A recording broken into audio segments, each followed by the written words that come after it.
यूं ही नहीं मैं बन जाता हूं। कुदरत के कोने कोने से खूबियां खोज लाता हूं। गुणवत्ता की गहराइयों का गोताखोर हूं मैं। यूं ही नहीं मैं रजनीगंधा बन जाता हूं। संशोधन बिल पर विपक्षी शोर कौवा कान लेकर भाग गया वाला है। शोर मचाते रहो ताकि वोट बैंक को लगे कि देखो हमारे लिए विपक्ष कितना लड़ रहा है भाई। जेपीसी में शामिल विपक्षी सांसदों ने आरोप लगाया कि समिति ने उनकी बात ही नहीं सुनी। इसी विषय पर हंगामा हुआ। विपक्ष का एजेंडा 3 सूत्रीय है: भ्रम फैलाओ, भ्रम दिखाओ, भय दिखाओ और राजनीतिक तौर पर इसको भुनाओ। हद तो ये देखिए, विपक्षी नेता तो अब ये कहने लगे हैं कि मोदी सरकार के निशाने पर वक्फ बिल के बाद अब गुरुद्वारे, गिरजाघर और मंदिर होंगे। भाई गुरुद्वारे मंदिर तो मजबूरी में इनको कहना पड़ रहा है क्योंकि सेक्युलर दिखना है। अब आप सोचिए कि किस लेवल पर राजनीति चल रही है वक्फ के नाम। तो सवाल यही है कि इतना विपक्षी वितंडा क्यों है? क्यों छातियां पीटी जा रही हैं? वक्फ पर बेतहाशा चीखते विपक्षी शोर में इन सवालों के जवाब जरूरी हैं कि क्या वक्फ संशोधन बिल को पास कराकर सरकार मुसलमानों की संपत्तियां छीन लेगी? क्या सारी मस्जिदें सरकार की प्रॉपर्टी बन जाएंगी? बिल से आम मुसलमान की जिंदगी बदल जाएगी? या फिर विपक्ष का सारा शोर कौवा कान लेके चला गया वाला है? जेपीसी जब बनी थी तो जेपीसी में कांग्रेस वहां काम कर नहीं पाई और वहां पे ममता जी के एमपी ने बोतल फोड़ करके झगड़ा करने की कोशिश करी, वहां बातें नहीं रख पाई अपने। और जब पार्लियामेंट में आया है तो जिम्मेदारी बैठती है कांग्रेस और उसके साथियों की, सो कॉल्ड इंडिया गठबंधन के सब लोगों की, कि इस देश के जो गरीब मुस्लिम हैं जिनके साथ अन्याय होता रहा है और उनको सुविधा देने की बात आई है तो उसको सपोर्ट करें, या उसमें जो जो खामी है उनको उजागर करें जो पूरे देश के सामने साफ हो सके, दूध का दूध और पानी का पानी। ये केवल मुसलमानों को डराने का काम करते रहे हैं, वोट लेने का काम करते रहे हैं। इन्होंने कभी मुस्लिमों को, पिछड़ों को, दलितों को दिया कुछ नहीं है। एक तरफ सरकार कसम खा चुकी है हर हाल में वक्फ संशोधन लागू करके रहेगी, दूसरी तरफ विपक्ष हाहाकारी मुद्रा में है कि देखते हैं वक्फ कानून में संशोधन कैसे लागू होता है। भ्रम भय वाले फार्मूले पर समझाया, बताया, जताया यही जा रहा है कि वक्फ संशोधन बिल के पास होने का मतलब है आम मुसलमान की संपत्ति और मस्जिदों पर सरकारी कब्जा। जालिमों का साथ मत दो, मजलूमों का साथ दो, इंसाफ का साथ दो, इंसाफ को सरबुलंद करो। और मोदी को हम कहना चाह रहे कि आप वक्फ का बिल बनाने जा रहे, याद रखो वक्फ का कानून बनेगा तो भारत में प्रोटेस्ट होगा इंशाअल्लाह ताला। दरअसल विपक्ष की पीड़ा वक्फ नहीं है, उसकी पीड़ा है वोट बैंक। तो क्या वक्फ संशोधन बिल के मुद्दे पर उसकी सारी कोशिश ये दिखाते रहने की है कि वो मुसलमानों का सबसे बड़ा हमदर्द है? सच वो भी जानता है कि इस बिल के पास होने से न तो आम मुसलमानों को कोई नुकसान होने वाला है, न ही उन मस्जिदों का जिनको गिनाते हुए कट्टरपंथी मौलाना अपनी छातियां पीट रहे हैं। संसद में विपक्षी नेता और संसद के बाहर की मजलिसों में ये भ्रम खूब फैलाया जा रहा है कि वक्फ का सिर्फ और सिर्फ एक मकसद है, हमारी मस्जिदों को कब्जाना। आपको हड़पना चाहते हैं। हमारी मस्जिदें इसी दिल्ली के अंदर 400-400, 500 साल की मस्जिदें हैं जिसमें जमीयत उलमा का दफ्तर बना हुआ है। अब्दुल नबी अकबर के जमाने की मस्जिद है। और कितनी मस्जिदें जिनके पास औकाफ, अल्लाह अकबर, लाखों करोड़ के औकाफ हैं। जौनपुर में जाकर के देखो कैसी मस्जिदें हैं, दिल्ली के कुर्बो जवार में देखो कितनी बड़ी बड़ी मस्जिदें हैं।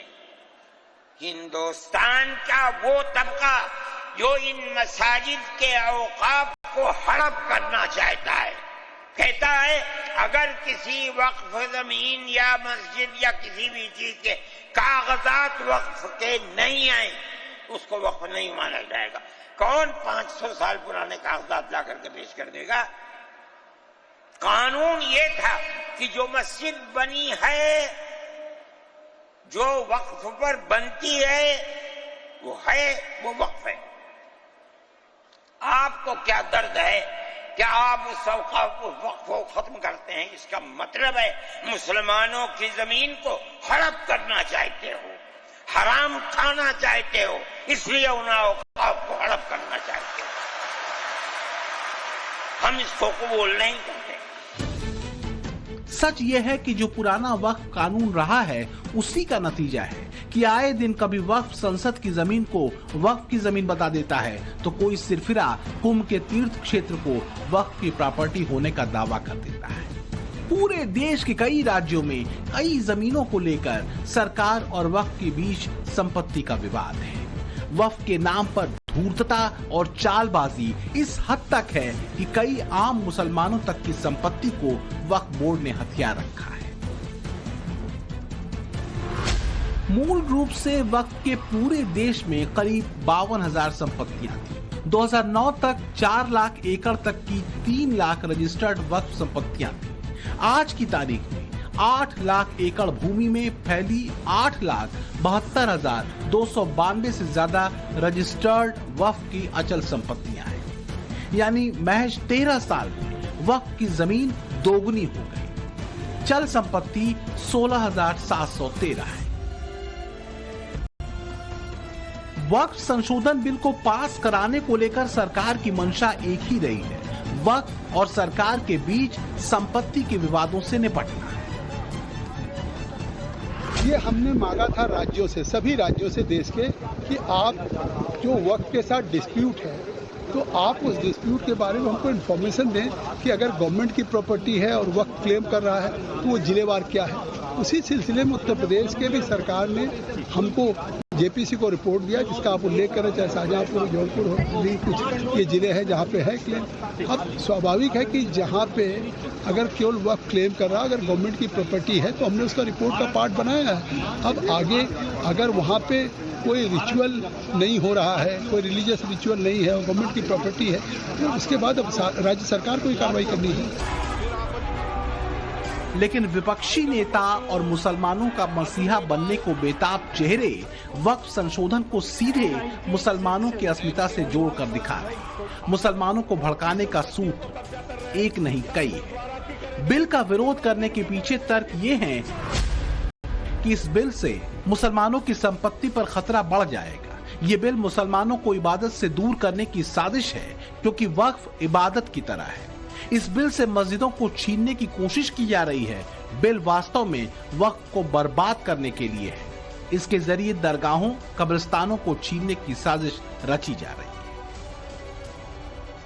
ये सिर्फ और सिर्फ ये सरकार आइडियोलॉजिकल बुनियाद पर मुसलमानों को अपनी वर्शिप से महरूम करने के लिए, क्योंकि वक्फ मुस्लिम समाज के लिए एक इबादत है, उसको छीनने के लिए ये बिल लाया जा रहा है।